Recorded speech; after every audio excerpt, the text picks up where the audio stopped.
खूंखार भूखा घोड़ा। एक दिन राजा कृष्णदेव राय के दरबार में अरब देश का एक व्यापारी आया। उसके पास एक से बढ़कर एक अरेबी घोड़े थे। व्यापारी ने हट्टे कट्टे और तंदुरुस्त अरेबी घोड़ों की राजा कृष्णदेव राय के सामने इतनी तारीफ की कि उन्होंने फौरन उन घोड़ों को खरीदने का मन बना लिया। अच्छी कीमत देकर व्यापारी से सारे घोड़े खरीद लिए गए। व्यापारी खुशी खुशी वापस चला गया। महाराज बहुत खुश थे, लेकिन जब घोड़ों को रखने की बात सामने आई तो समस्या खड़ी हो गई। सारे अस्तबल पहले से ही भरे हुए थे, उनमें नए घोड़ों को रखने का स्थान नहीं था। इस समस्या का निदान राजगुरु के सुझाया। राजगुरु ने महाराज को परामर्श दिया कि जब तक इस घोड़ों को रखने एक लिए नया अस्तबल तैयार ना हो जाए, क्यों ना एक एक घोड़ा हम मंत्रियों, दरबारियों और प्रजा में बांट दे। वे उन घोड़ों की देखभाल करेंगे और उसके बदले हर महीने उन्हें एक स्वर्ण मुद्रा दी जाएगी।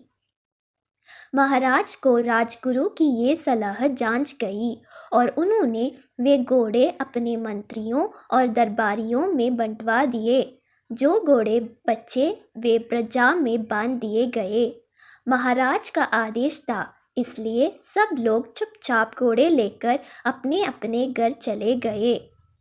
एक स्वर्ण मुद्रा में उन घोड़ों के चारे का प्रबंध करना और उनकी देखभाल करना बहुत कठिन था, लेकिन वे राजसी घोड़े थे, इसलिए उनकी देखभाल में कोई कोताही नहीं बरती जा सकती थी। सब अपना पेट काटकर घोड़ों की देखभाल करने लगे। एक घोड़ा तेनालीराम को भी मिला। उसने वह घोड़ा अपने घर ले जाकर एक छोटी सी अंधेरी कुटिया में बांध दिया। उस कुटिया में छोटी सी एक खिड़की बनी हुई थी।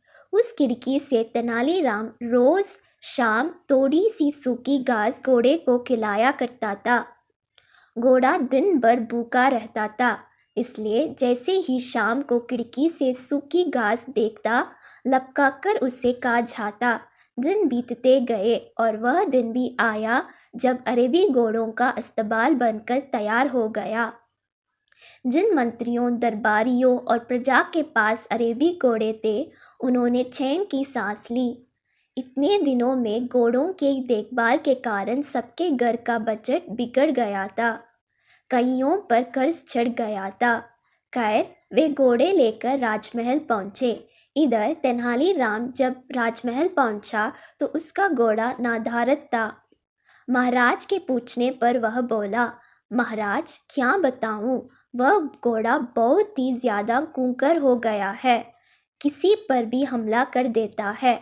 मुझ में तो इतना साहस नहीं कि उसके अस्तबल में घुस पाऊं, इसलिए मैं उसे नहीं ला पाया। महाराज कुछ कहते इसके पहले राजगुरु बोल पड़े, महाराज तेनालीराम की बात पर विश्वास नहीं किया जा सकता। अवश्य घोड़ा सही सलामत नहीं है, इसलिए तेनालीराम बहाना कर रहा है।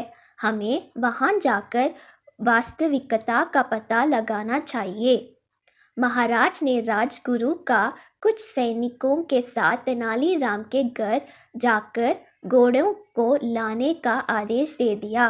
राजगुरु सैनिक लेकर तेनालीराम के घर पहुंच गए। साथ में तेनालीराम भी था। तेनालीराम ने उसे वहां कुटिया दिखाई जहां घोड़ा बंधा हुआ था। राजगुरु जब कुटिया के पास पहुंचे तो तेनालीराम बोला, राजगुरु जी संभाल के, घोड़ा सच में बहुत खूंखार हो गया है। अब पहले खिड़की से उसका मुहांजना कर लीजिए। राजगुरु ने भी सोचा कि पहले खिड़की से ही मुआयना कर लेना उचित होगा। वह अपना मुंह खिड़की के पास ले गए। दिन भर से घोड़े ने कुछ खाया नहीं था।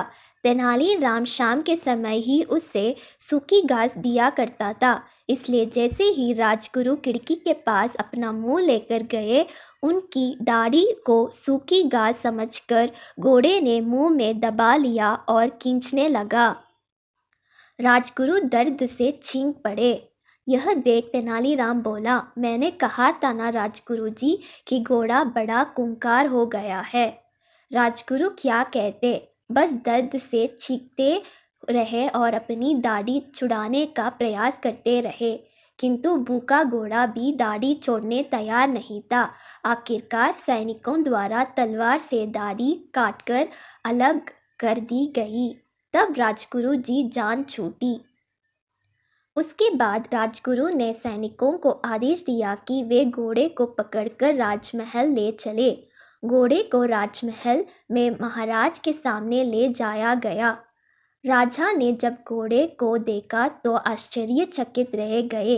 इतने महीने ढंग से कुछ खाने पीने को ना दिए जाने के कारण उसका शरीर सूख गया था और वह एकदम मरियल दिख रहा था। अपने घोड़े की ये हालत देख महाराज बहुत क्रोधित हुए और तेनालीराम से बोले, ये क्या हालत कर दी तुमने घोड़े की। तेनालीराम बोला, महाराज, एक स्वर्ण मुद्रा में मैं इससे जितना दाना पानी दे सकता था उतना मैंने दिया। बाकी लोग आपके डर से अपना पेट काट काट कर घोड़े की देखभाल करते रहे।